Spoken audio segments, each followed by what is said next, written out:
お疲れ様です。 e スポーツキャスターのともぞうです。今回もレインボーシックスシージトップリーグのハイライトやっていきたいと思います。さて今回は NA となりました。 NA はもう終盤でございます。プレイデー7、プレイデー8が行われました。結果見ておきましょう。パラベラムとミラージュは7対5でミラージュ、 SSG とビーストコーストは7対0で SSG、 X セットとアストラリスは7対3でアストラリス、オキシゲンとソニックスは7対5でオキシゲン、ダークゼロと TSM は7対4で TSM となりました。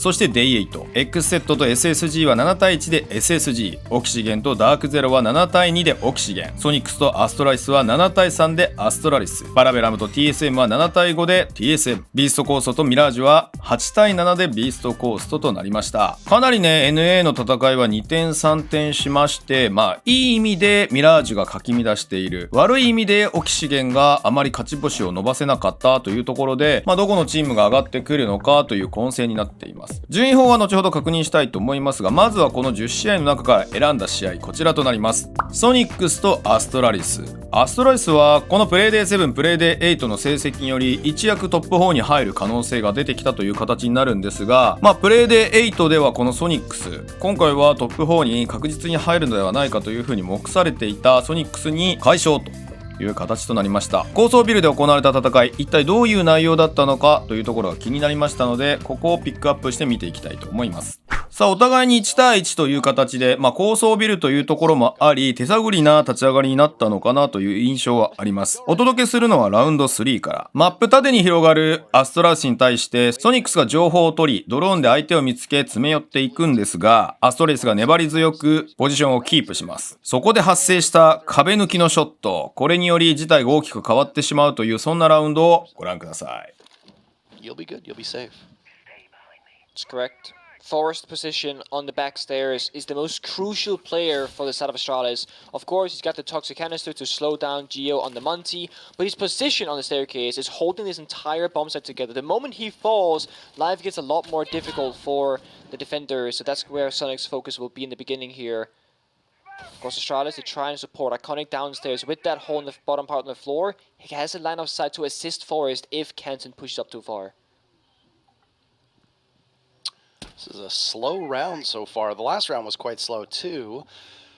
They're taking their time to work through this. As you said, the Monty will be that main focal point, taking some damage. And they round from below, but Iconic, a great read onto Cans, and Gunner's down 2.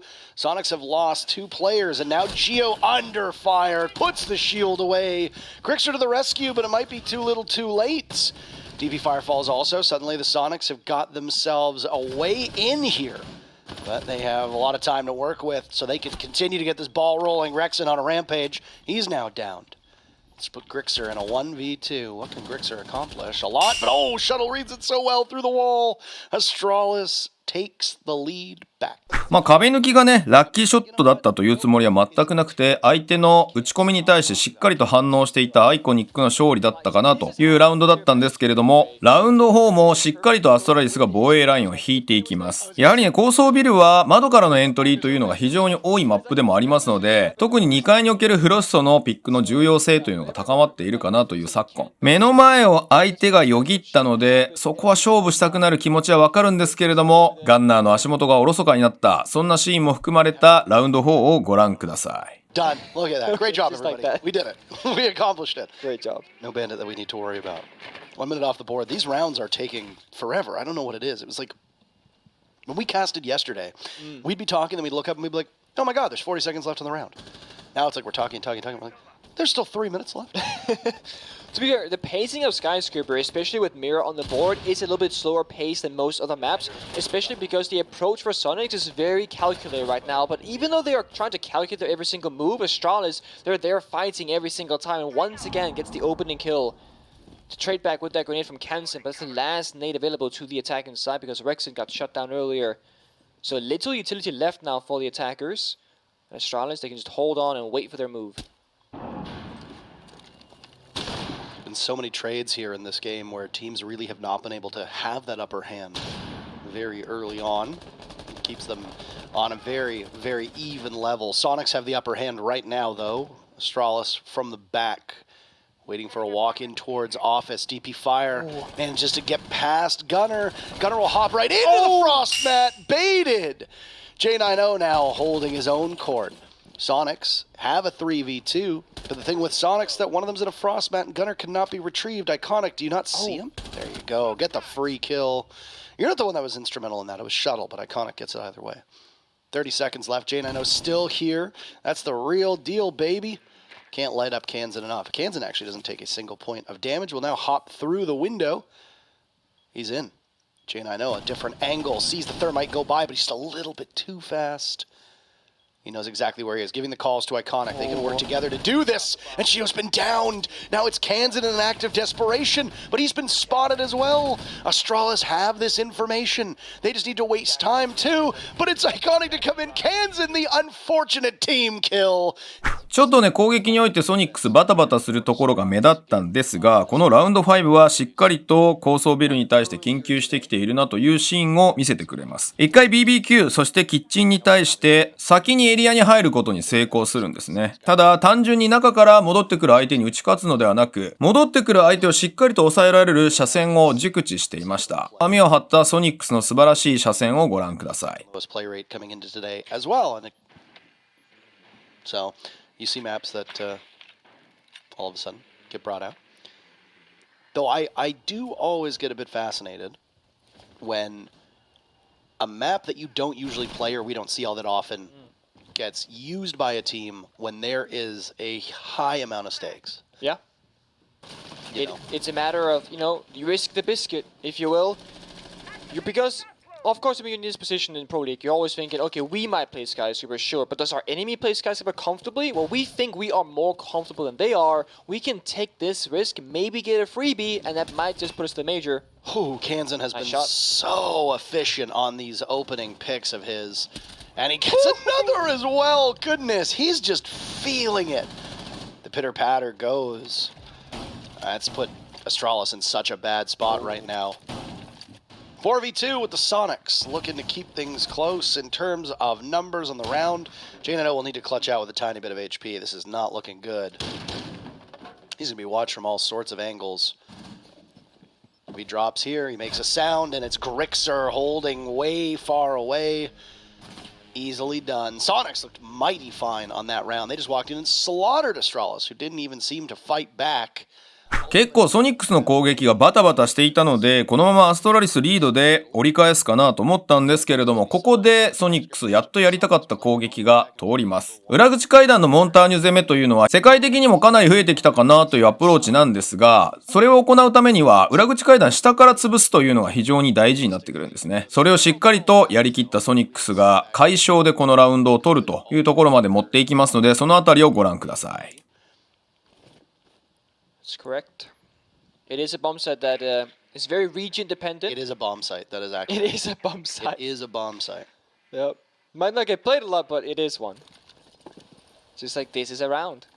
And so far in this round, we're taking it slow and calculated once again. First, Toxic Babe goes out from Forest. Of course, that's the most important piece of utility. Geo on this doorway to the hallway can start applying pressure upon Iconic, who's trying to assist Forest on his position.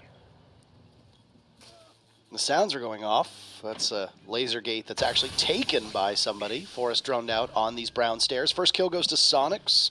Will it be answered back by Astralis? They've done a mighty fine job of equalizing, but does not seem to be the case. Forest gunned down as Kansan again just walks up, and the killing begins. J9O in an even trickier spot. The Monty breathing down his neck. He and Shuttle are trapped inside of this room, and they've got 3 other players from Soniqs that are unaccounted for right now. That's going to be mighty tough. Geo dropping the diffuser. Grenades from Kansan will go out. The rest of the Soniqs being called in to assist. As a good opportunity for J9O. Falls by. The Monty in the midst of the site now. This is going to be a big problem. J9O getting punished for it. It's a 3rd kill for Gunner. Now it's Shuttle all alone in a 1v5. He's got information by the stairs, but Soniqs do it flawlessly. First half in the books. All teams tied up 3-3. Yep. さあこれで分からなくなったんじゃないかな、流れ的にと思っていたんですが、攻撃に入ったアストラリスが止まりません。1本取ってラウンド8、ラウンドスコア4対3、アストラリスリードでフォレストはこの辺りから止まらなくなっていきます。相変わらずハードブリーチャーなんですが、非常に CGIQ 高く、行けるところは行く、そしてキルを取るという世界大会でも見せてくれたフォレストのワンマンショーをここでご覧ください。in North America very, very low, and her presence as an operator is not where it used to be. That's for sure. Another thing I saw on Twitter, actually, from Des, the EUL caster, is that Thunderbird is not really being played almost at all anymore. And my theory is that, I mean, it's being played right now by Grixer, so like that's the timing of that. But when Finger isn't being brought from the attackers, no healing's being had from that side. So defenders just seem to not want to match that either. But when Finger was in the meta, so was Thunderbird, right? So if one team is bringing healing, it's almost like the other team also wants to bring it to kind of match that chip damage that you might lose. Like a tiny bit of health from a wallbang from a teammate. Yeah, it's always well characterized as well as chip damage because that's essentially what it is, right? It's you see lots of little skirmishes where you'll have a final execute come in, and 4 players of the 10 still alive are sitting at about 70% of their HP because they get dealt a bullet or 2 through the wall, some bullet pen happens, etc.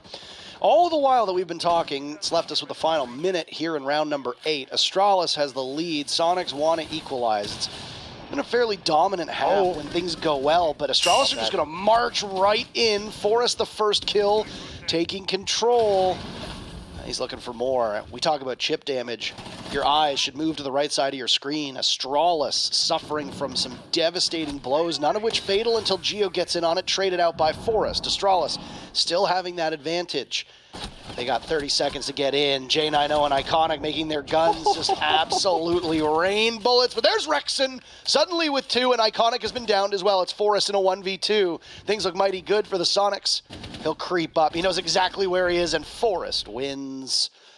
さあ、そして最終ラウンド。このラウンドは正直アストラリスが高層ビルにおいて習熟度が上だったかなと思わせるシーンとなります。ソニックスはラウンジにブラックミラーを貼って、そのブラックミラーでオフィスのエントリー管理という形になり、オフィスの外直の2枚も補強せずに車線を通すという、いわゆるありがちな守り方をするんですが、このラウンジにブラックミラーを貼るのであれば、テラスのエリアを死守するっていうのが一番大事なんですよね。オフィスの外周から回られてラウンジに入られない、あるいはその補強している1枚、そこを守るっていうのが非常に大事になってくるんですけれども、それを全く守れずに、あっさりとアストラリスがラウンジのブラックミラーを無効化してしまうんですよね。このあたりでやはりソニックスとアストラリス、高層ビルの習熟度の差が出たかなというところで、結果 7-3 というスコアにつながったのかなというふうに考えさせるラウンドになりましたので、こちらをピックアップしてみました。Of course, as an active player, completely changed the identity of Astralis. They finished first in Stage 1. They finished first in Stage 2. They were runner-ups at the Charlotte Major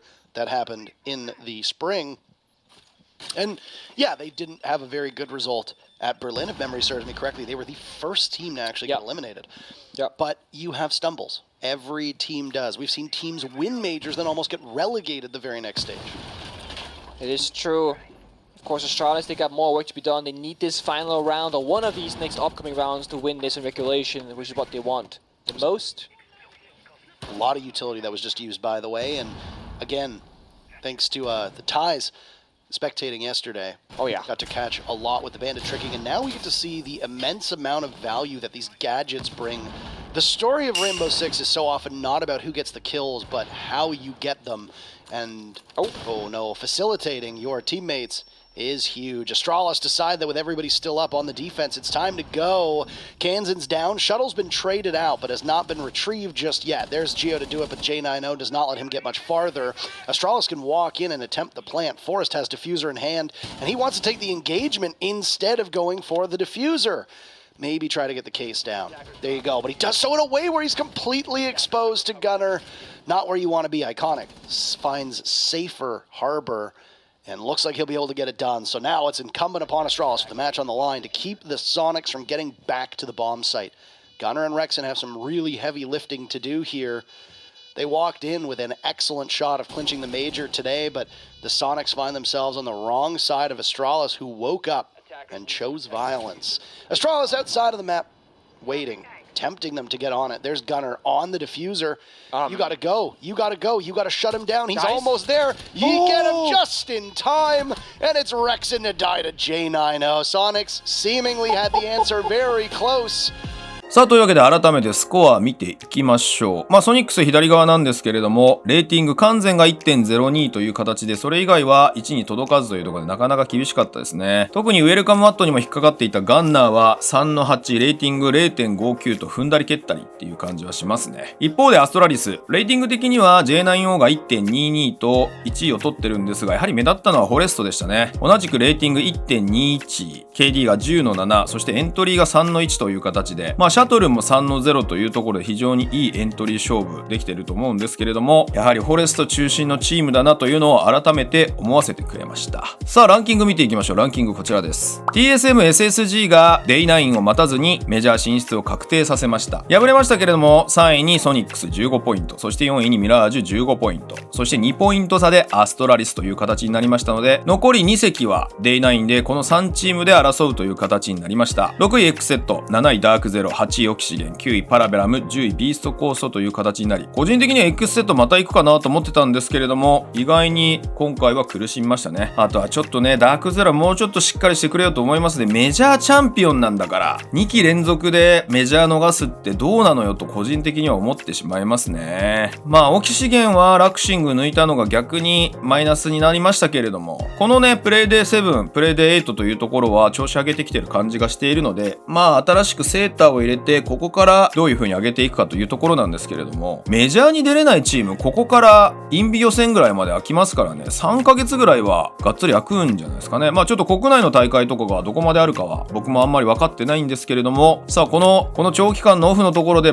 インビを見据えどうしていくのかなっていうところは気になるところです。さあ NA 最終節のマッチアップはこちらとなります。日本時間では10月13日の深夜3時スタート、 SSG と TSM、 ここは1位2位対決ですね。そしてミラージュとなんとソニックス、最終節で直接対決で雌雄を決するという形となりました。アストラリスとオキシゲン、ビーストコーストとパラベラム、ダークゼロと X セットとなります。オーバータイムに行かない限りアストラリスはかなりチャンスが出てきたかなと。どちらかが3ポイントで決着つけば、アストラリスもね3ポイント取るというのが大前提となりますけれども、一気に4位に入れるチャンスが出てきたというところで、アストラリスなかなかしぶといですね。さあというわけで NA は早くも最終節、他のエリアはねまだまだ続きますので、ハイライト自体はこのチャンネル上がっていくと思いますので、よかったらチャンネル登録、そしてグッドボタンのほどよろしくお願いします。それでは最後までご視聴いただきありがとうございました。またレインボーシックスシージのトップリーグの動画でお会いしましょう。ではでは。